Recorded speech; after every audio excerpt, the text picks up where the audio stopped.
людей обманул путем обмана, короче. Мужчина на этих кадрах даже не скрывает, что он мошенник. Он размещал фиктивные объявления об аренде жилья в интернете. При этом своего дома у него и не было. Для своих корыстных целей злоумышленник использовал съемные квартиры посуточно. Что именно делали? Снял квартиру посуточно, сдал на месяц. Содеянным признаетесь?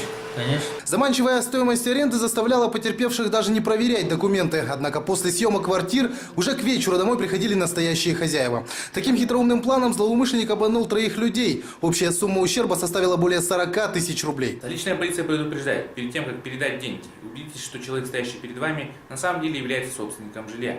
Проверьте документы на квартиру. И никогда не передавайте деньги взамен на ключи от квартиры, которую вы не видели.